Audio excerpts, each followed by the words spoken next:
All right, here we got a very interesting chapter. We're moving into some different stuff now. Attachment, temperament, and emotion. Kind of an odd combination to put together, but attachment, temperament, and emotion, which are are so intimately related to social development. Again, we talk about these as like the infant's attachment, but guess what? The adult's attached to the infant as well. It's a social interaction. The infant's temperament, yeah, but it interacts with the environment, and it both influences its social relations and is influenced by its social relations.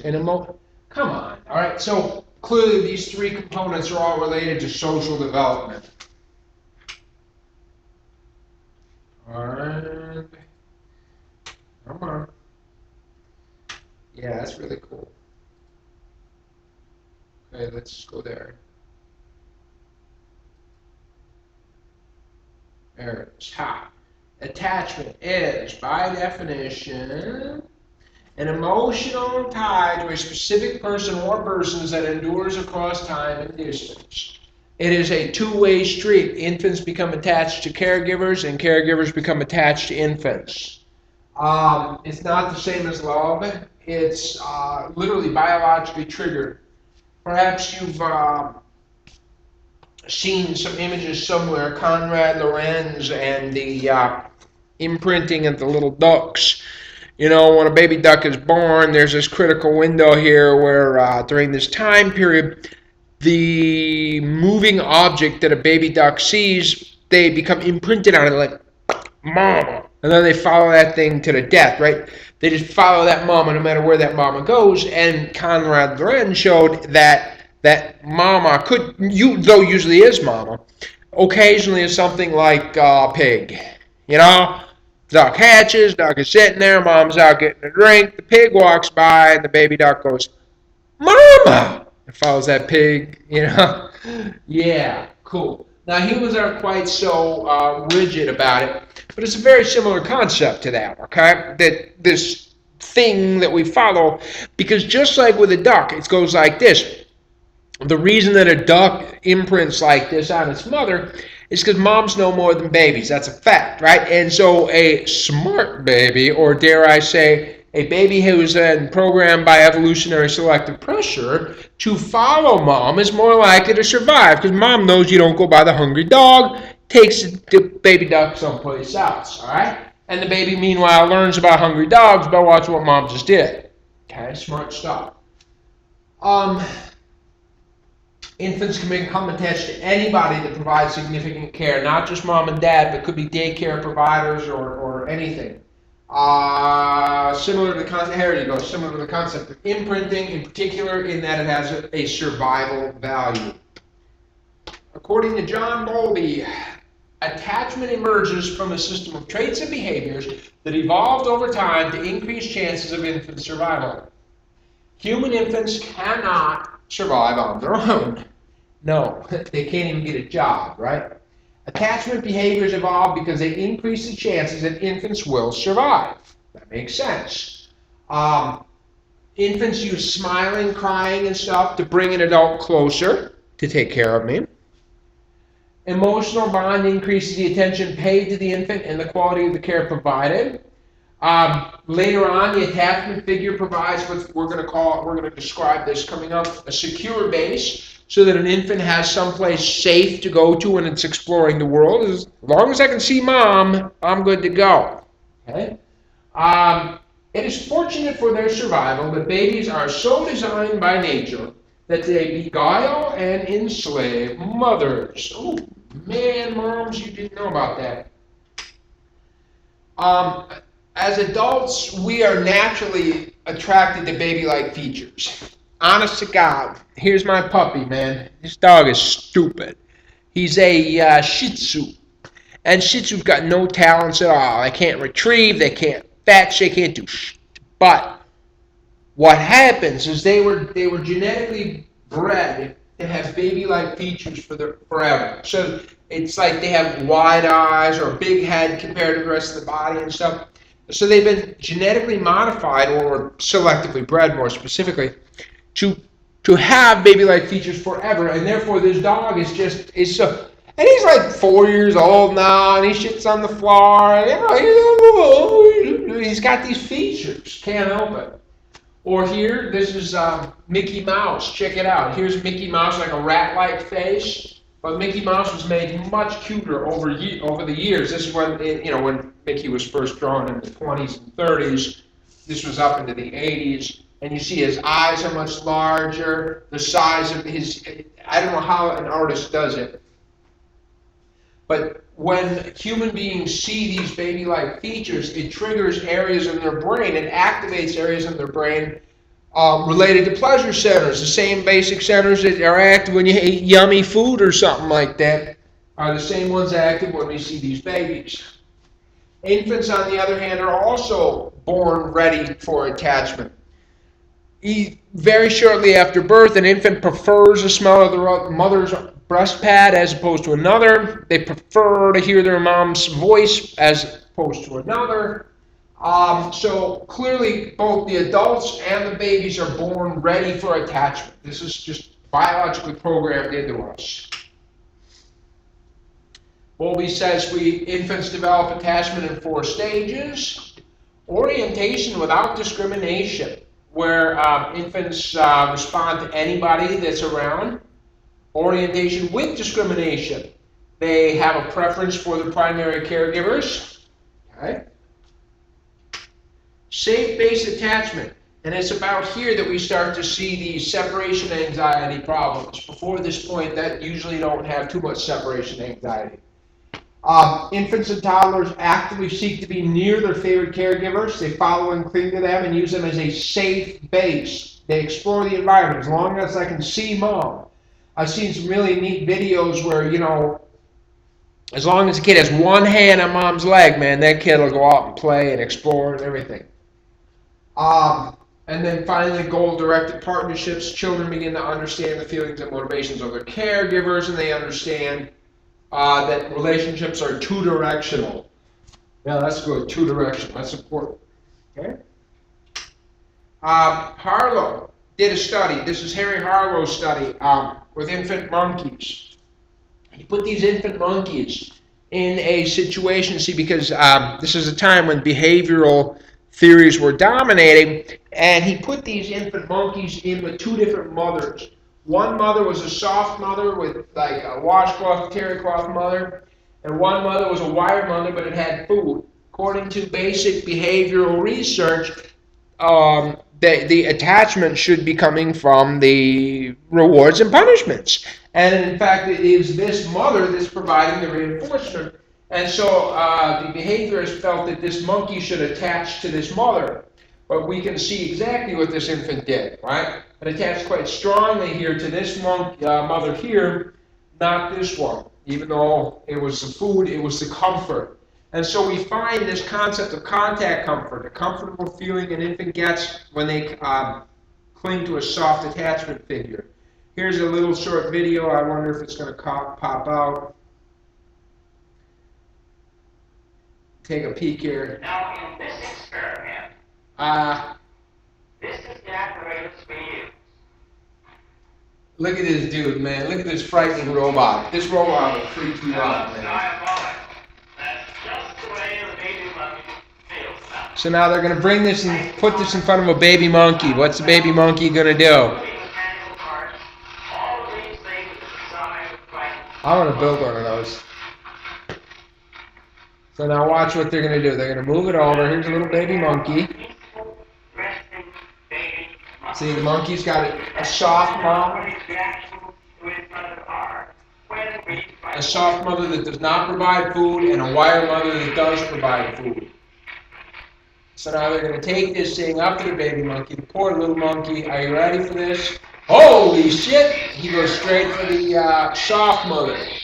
Clearly, the soft mother provides the comfort that he needs. It's a soft contact. Even though all food and all reinforcements in the traditional reinforcement sense come out of this wire mother, clearly that's where the baby monkey goes when he's freaked out. All right, that's a pretty cool video. I mean, when I say cool, I mean cool, right? Pretty cool video. All right, whatever.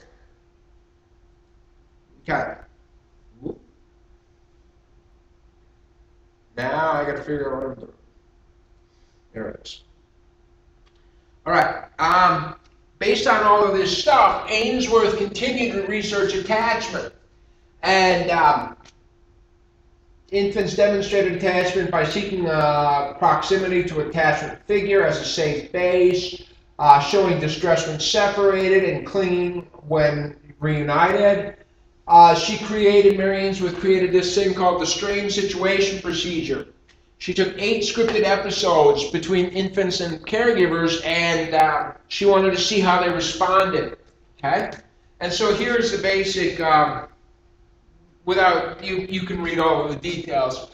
But the infant and the mother come in, and the assistant introduces the mother and the baby to a room for about 30 seconds. And then the mother places the baby on the floor on some toys and sits in a chair. And the mom's told not to direct the baby's actions, but just to respond.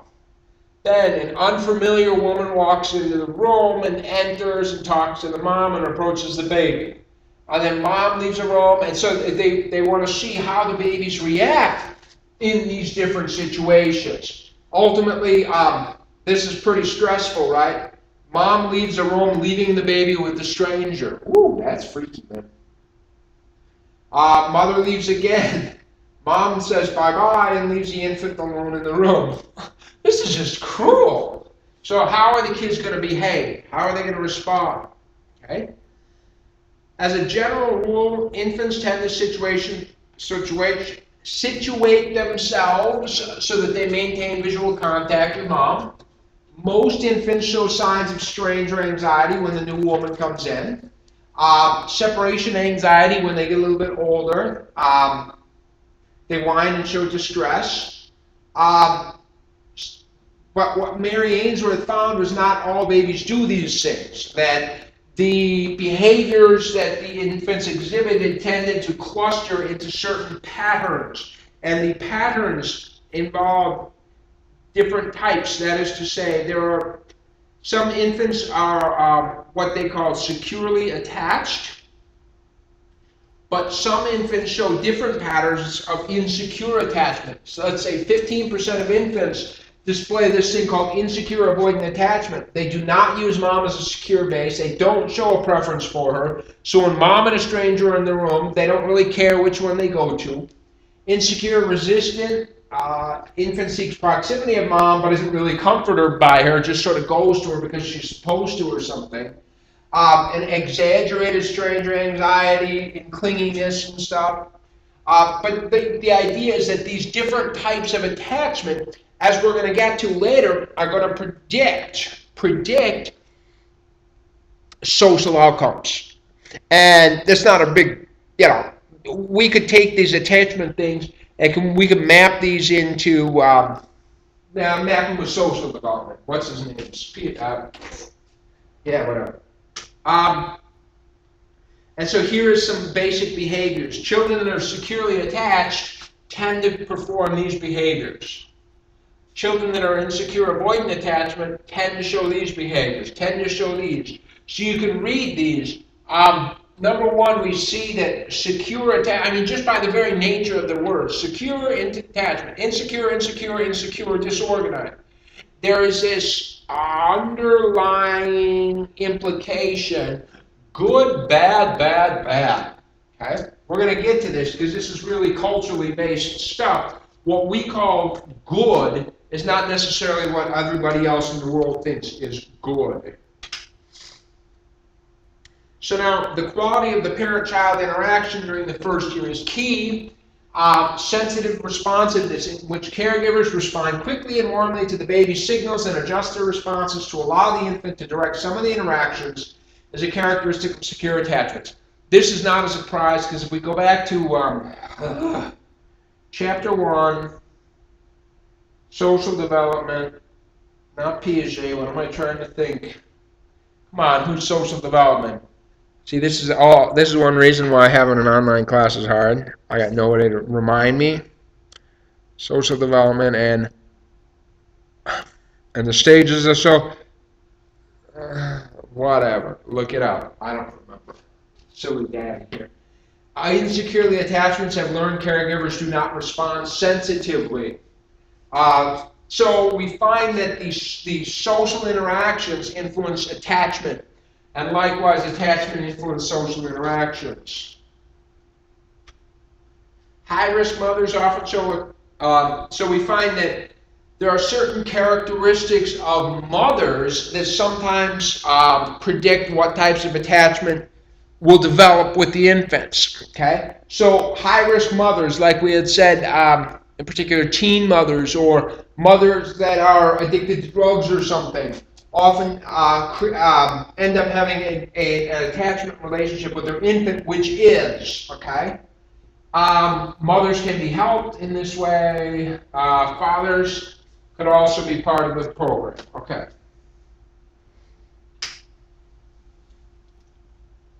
Infant factors associated, that is to say, some infants cry a lot, and those infants that cry a lot, or display a lot of anger, or don't want to be touched, don't want to be held. It's very interesting, because not only do the factors of the parents influence the attachment, but we're going to get to the temperament coming up in this chapter. Babies aren't born empty. They got something they're coming into this relationship with, and something that is influencing this relationship.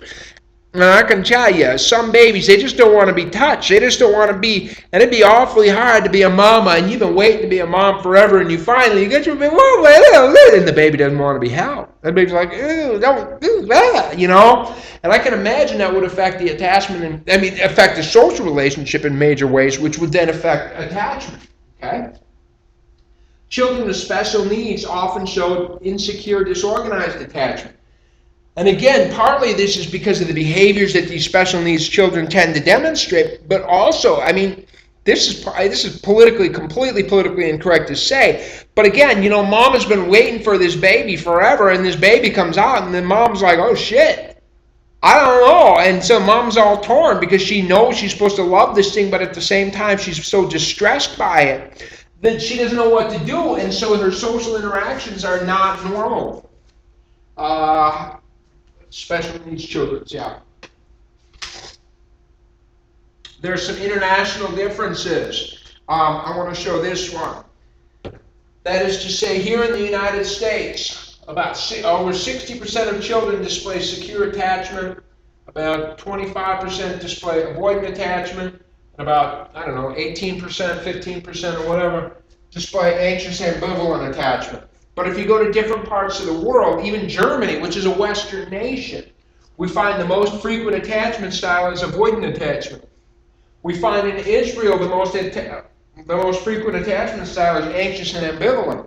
I think it would be pretty freaking arrogant of us in America to say, well, secure attachment is the thing that we need to be doing, because secure attachment predicts positive social relationships. So you're saying that socially, they're stunted. Their social development is now stunted because of your definition of what is good. I find it awfully hard to believe that Americans are great and everybody else in the world sucks. All right. So I think that the use of the word secure attachment it's just not a cool idea. I don't know. I just don't like it. And here, the percentage of secure attachment goes straight down when you get, even within the United States, by the way, there's a huge breakdown about this. But different countries have different percentages of secure attachment, depending on how you define it. Secure attachment with fathers, yeah. Okay, I got it. Daycare. Does daycare affect attachment? Yeah, no, not really. But yes, sort of, because there's correlations. Infants that are in daycare are much more likely to have parents that are working. And I'll tell you, I can still remember when you go and pick your kid up from daycare, you're done, right? Picking up the daycare means your day is done, right? Now it's time to relax. It's time to kick your shoes off. It's time to turn on the TV. It's time to say, hey, dude, stop bothering me. And you got to imagine if you're working a full-time job, hence you need daycare, the attachment. So daycare per se is not a problem. However, those people that need to use daycare will have issues with attachment just because of how their time is structured. maternity leave is an important and critical part of attachment. In fact, some people think attachment is so, as I said a little earlier, I said the imprinting and the ducts, and it's so biologically rigid, and they can get attached, imprinted on a pig or something silly. I mean, shit, you can use a wooden duck or something, pull a wooden toy across their, and they're all, oh, mommy, and they'll follow a wooden pull toy or something. But some people believe that, human beings also have this type of a rigid imprinting mechanism. And in fact, some believe that in the U.S. hospital system, when a baby's born, the first thing the baby does, mama doesn't get the baby for the first 5 minutes or something. Remember, they got the APGAR test going. They set the silver nitrate in the eyes. They got to weigh the kid and photograph and footprint, because God forbid they mix up babies at the hospital. So they got all these things they got to do in the first 5 minutes.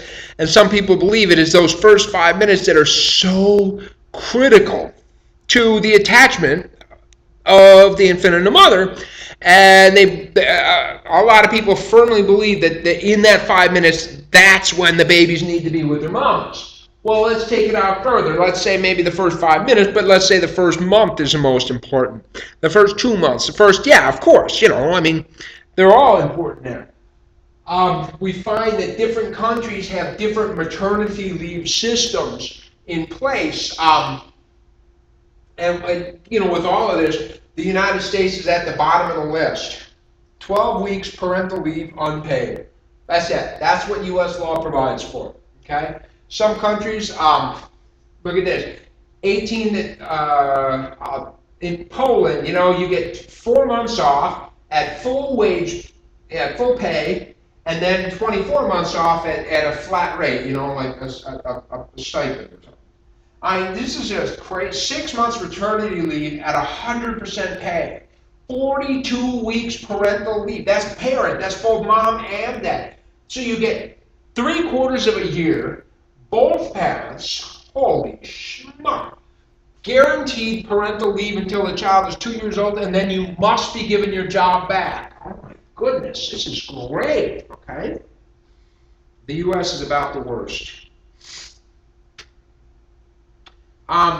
Longitudinal studies indicate that children that are securely attached as infants become happier, more competent, empathetic in America. Empathetic, compliant, and socially skilled preschoolers. I'm not sure if compliant is necessarily a good thing. They are also seen as more popular with their peers. So if a child is securely attached as an infant, they become more popular when they go to school. By age 10, secure children showed higher levels of self-esteem, self-confidence, social skills, and emotional health. I'm not surprised, because the attachment that a child and an infant and a caregiver develop is in fact the core of all social relationships that will then follow from that. So this isn't a shock.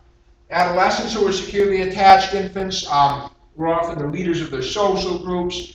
They had longer dating relationships, more satisfaction in romantic relationships, all kinds of stuff.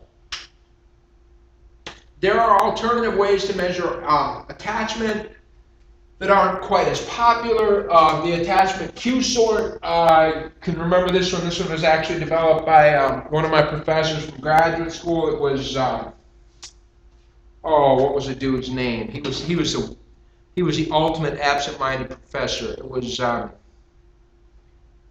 and his wife was out there too. Everett Waters. It was Everett Waters, because his wife taught me my cognitive development class. Harriet Waters. Harriet Waters taught me the cognitive development. Everett Waters was actually a psychometrics professor for me. The class I took from him was not developmental. But anyway, Everett Waters created the attachment Q-sort. I can remember that one. And so what you do is, this is one where instead of measuring the behaviors, you ask the parents to evaluate the relationship. So the parents are given 90 cards and sort them into one of 9 piles. The piles are like, doesn't describe my child at all the way up to this is exactly what my kid does. And so, like one card might read, child acts to maintain social interaction. And the parents are like, does this card, child acts to maintain social interaction, does this describe my kid or not? Or how much does it describe my kid? How well? Okay? And then you score the test based on which piles and which ones. So as some examples, if a parent indicates that the card greets adults spontaneously, and the card actively solicits comforting from an adult when distressed, if these are descriptive of a child, then the child might be labeled as high security, something like this.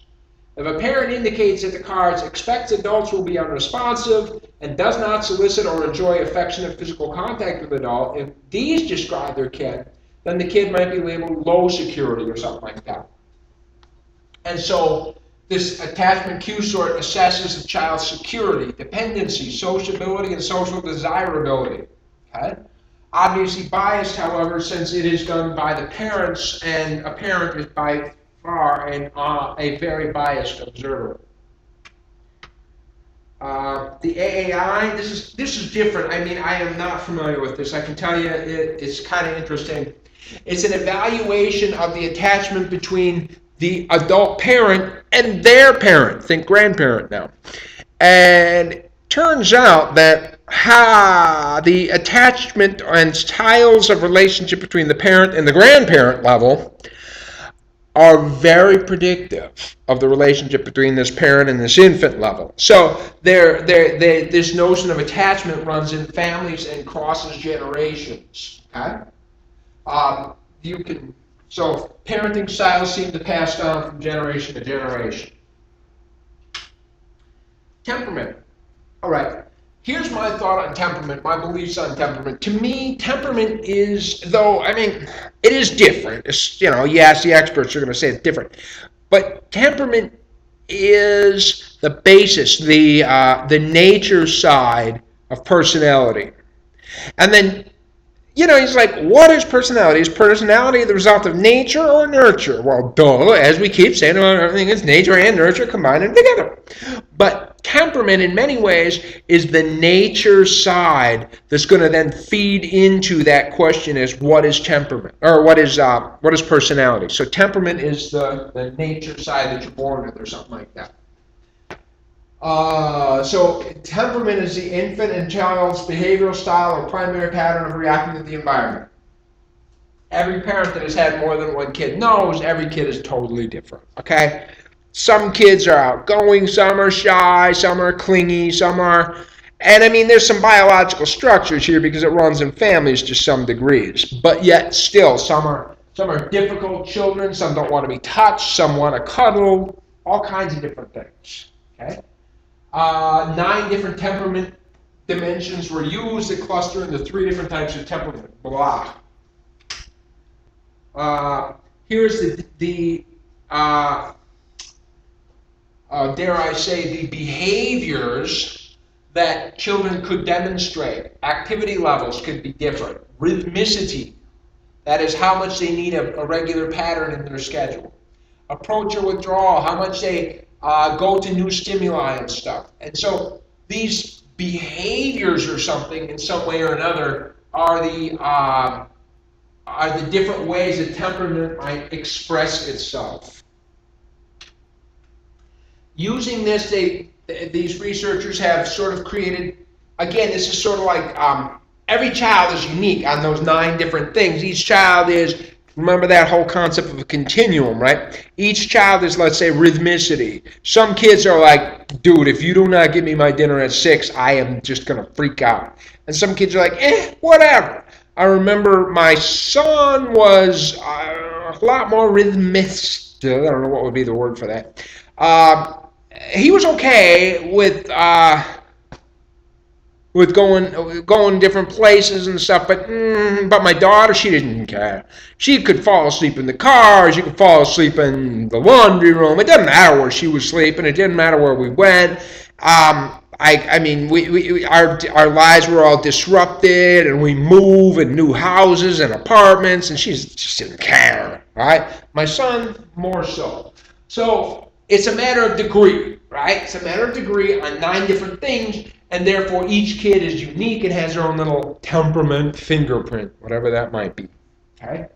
Some kids would be then labeled as easy temperament, where they're generally positive, they smile easily, given new situations, they tend to be flexible about it, they're good with change, routines are okay to develop new ones. And we could read these patterns here.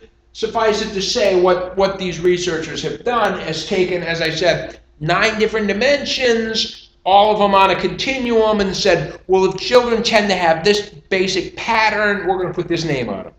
And if they have this basic pattern, we'll put this name on them. Okay?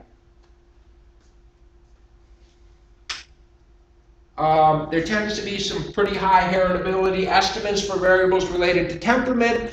I'm not surprised. In fact, this it's again off to the side a little bit, but you know, they've done these adoption studies. They take a kid who's been adopted and now he's 18 years old, and you go, this kid's personality is exactly the same as the mom and dad that egg met sperm, and almost unrelated to the parents that they just spent 18 years living with. Really? Bing! There it is. Okay. Infants born with physiological tendencies that are reinforced, channeled, or frustrated. Yeah. Okay. Okay. Goodness of fit. This is interesting. How children are born with different temperaments, and we could not just refer to the temperament that a kid has, but how good that temperament fits in the environment that that kid is born into. Okay. And so, as an example here, highly excitable children might benefit the most from a calming parent. And that makes sense. You know, the two would fit well together. So some children's temperaments fit well with their environment, and some children's temperaments do not fit well with their environment. Okay? So it's an interesting notion to talk about this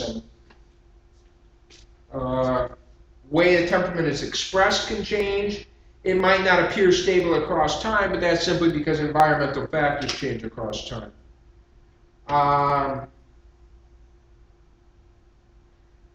don't even remember this. This is not really my kind of enjoyable thing. Sorry, guys. Kagan's work with shy children. Shyness as a behavioral characteristic. Genetics, it's limbic system in the hypothalamus, so we find that these temperamental differences have a biological reality. About 40% had no, okay. So clearly children are different from very early. They react differently depending on their temperaments and fitness. Whatever. Okay, emotion. So anyway, temperament, like I said, it's the basis of personality. It becomes the nature side, which then interacts with an environment and goes in. But suffice it to say, from the very beginning, and I mean, what's to be appreciated out of the temperament stuff is that even in the earliest social interactions between infants and parents, talking attachment stuff too, right? The kids are bringing something into that relationship. They already are influencing that relationship. They are not passive. Even from the earliest stages, they are not born blank. They're born with something, and they bring it into that relationship and influence that relationship. All right, emotions. Newborn infants are responsive to certain emotional cues displayed by others around them. Kids are fun this way. You know what's really fun with kids? You fake cry in front of you. It makes your kid cry. It's hilarious. All right, it's like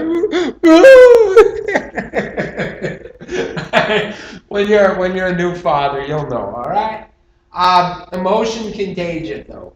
Infants can discriminate and imitate emotional expressions, emotional sounds, help the infant with discrimination. Very soon, though, they understand about the emotions behind facial expressions. As we said, though, this is something that autistic children never develop, okay? This is just not something autistic children have. So clearly this emotional development, as we'll refer to, is related to brain development, because these mirror system areas, remember we talked about earlier, and their development are required for the development of emotion. Here, I'm going to come back in a second. Infants are capable of reading and understanding basic emotions expressed by important people by their first birthday. Remember, we had said emotions are part of the communication system. We talked about it in the last chapter. I know that was the last exam, but here it was, right? We had said when a monkey goes, ooh, ooh, ooh, its emotional centers are active, even though it's communicating. Emotions are communication. Huge. And again, survival value and adaptability and evolution again. What happens is that it doesn't mean, let's just keep a simple solution. A very, very simple example. A guy's walking at me and he's really pissed off. It's in my best interest, if I want to survive and reproduce and have my own babies, get the hell out of the way. Okay, doesn't it make sense if a dude's coming at you and he's got that look on his face? Yeah, okay. Because reading another person's emotion provides survival value. There's just no doubt about it. Being able to understand what you're thinking will influence my social interactions effectively with you. Okay? Because emotions communicate important information. Infants learn to use parents' emotions as a guide in uncertain situations. And we talked about this as social referencing. So we're back to this image. Okay? They put the baby on the visual cliff. Remember, we had talked about the visual cliff with the plexiglass, but it looks like it falls, right? And remember, we had said, as a general rule, kids, when they first start to crawl, they'll go over the visual cliff if you can con them into it.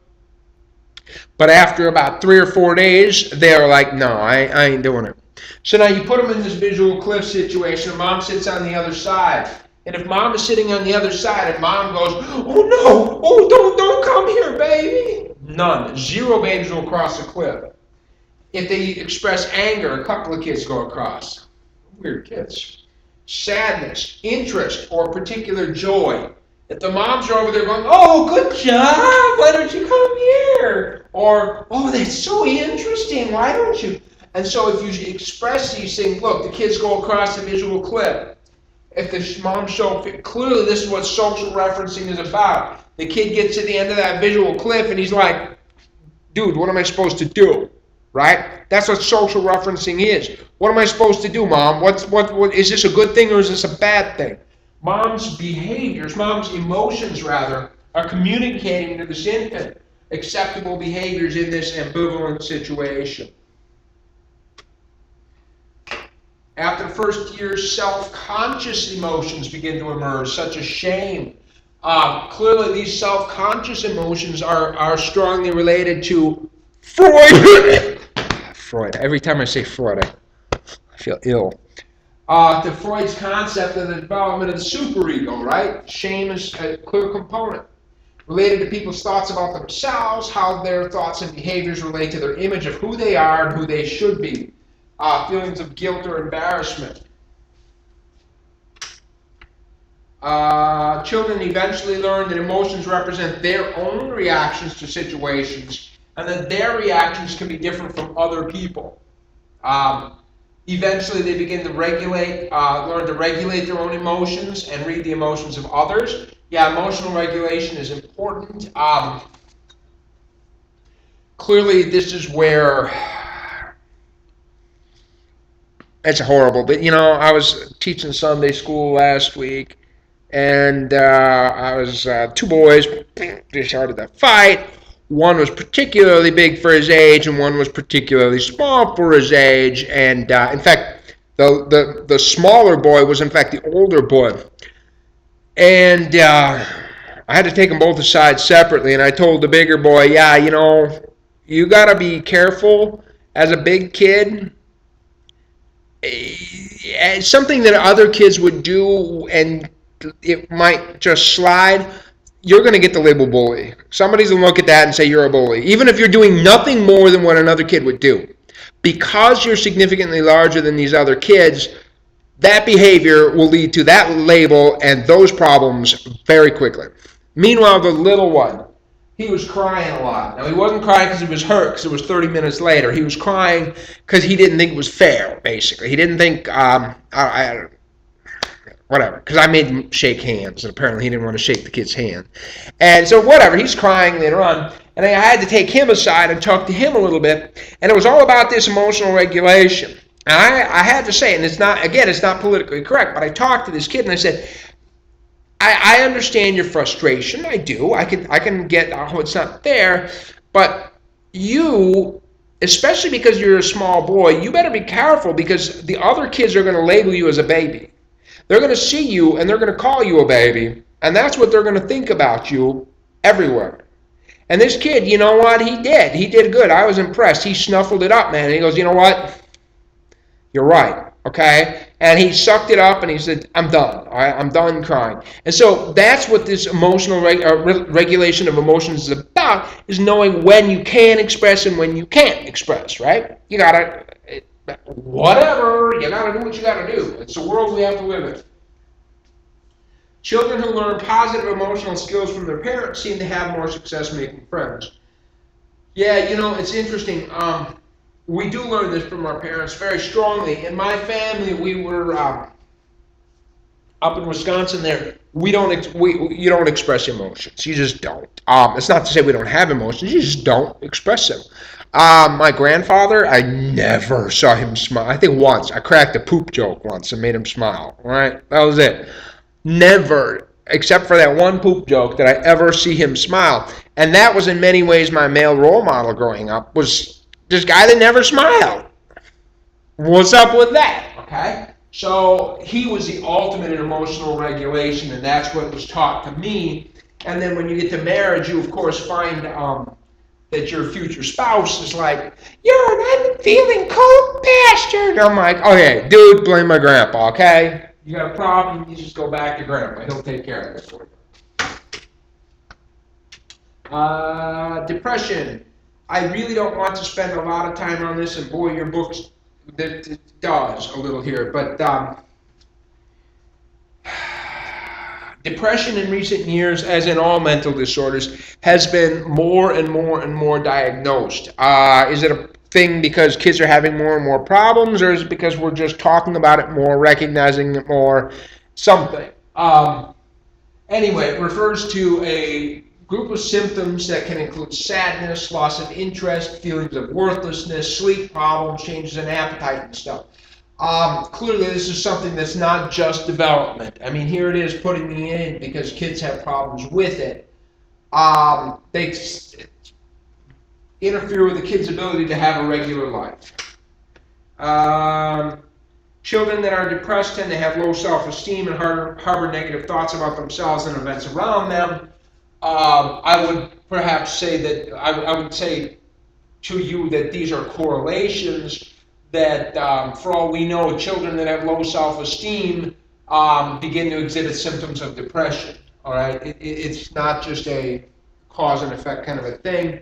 But children with depression are less popular among their peers, and therefore they're more likely to feel isolated and rejected, which is, of course, part of the problem in the first place. They tend to perform poorly in school. They tend to not enjoy school. Yeah, you know, even as adults, we're sophisticated adults, and let's say our friend begins experiencing depression, and we try hard, and we work with them, and we spend time with them, but it kind of sucks to be around that person. It's just like, man, I mean, life is simple. Let me just enjoy my life, you know? And this person is depressed and stuff. Well, kids and teenagers have a hell of a lot less self-control than adults do. And so if a kid starts to act this way, their friends are very quickly going to go, no, I ain't hanging with you. No way, kid. I'm out of here. But this depression creates long-lasting problems that go into marriage, employability, and stuff. I don't want to get into all of this. Suffice it to say, we've seen it runs in families. Okay. Most children with depression do not receive treatment. The problem is that there's no medications available for children, although children use them, they should not. Between 3 and 11% of all adolescents have attempted suicide at one point. Wow, that's a pretty broad number, 3 to 11%. Risk factors. Low self-esteem. Yeah, okay. So we're not surprised by these risk factors because they're the same risk factors for just about every problem. Females, I mean, this is not, I'm not saying this is not important, but I mean, this is the kind of material I would be teaching in a general psych class. This is not child psych related. Don't get me wrong, it's related to child psych, but it's not specific to child psych. So it's very odd to me that they put so much detail into this since it's a general psych topic, not a child psych topic. But anyway, females are about 3 times more likely than males to attempt suicide. But it turns out that when females attempt suicide, the general pattern is that they set up their situation in such a way that they can be discovered and rescued. Say they'll take a bottle of pills and then they'll call 911. Okay, which is sort of like a cry for help. Come help me, I need help. Males are 4 times more likely to die from suicide attempts because when males attempt suicide, they're more likely to do it by themselves and to use deadlier methods. There's ethnic differences. Resilient children. Finally, something positive after those things. Resilient children are difficult. There should be more studying of these kids. Those children who succeed, achieve, or otherwise have positive development despite growing up in bad situations. It's kind of interesting. I mean, they tend to have pleasant personalities, average intelligence, above average something. They manage to maintain a positive ties with people at church or home or school or something. But there are certain children, for some reasons, which would be really lovely to figure out, that grow up good even though everything about them, you remember these high-risk things here, risk factors. Yet some children are born with all the risk factors for all the bad stuff and yet still come out good at the end. And something about them. So the quality of interactions during the first year sets the stage for later emotional development. Yes, temperament obviously plays a role. Parents must provide a good fit. Yes, good. Children who have positive experiences will be well liked and have tools to establish and maintain healthy relationships throughout life. Okay, obviously. The point is, in this chapter, it was called attachment. What? Here. Attachment, temperament, and emotions. And it doesn't say anything about social development. Yet that's all this was social development. It was things inside of that infant that affected social development. Those things that the kid brings into the relationship that influences their social development. Because that social development is a two-way street. In the next chapter, we're going to talk about self and the sense of self and the sense of who I am and how that develops across time.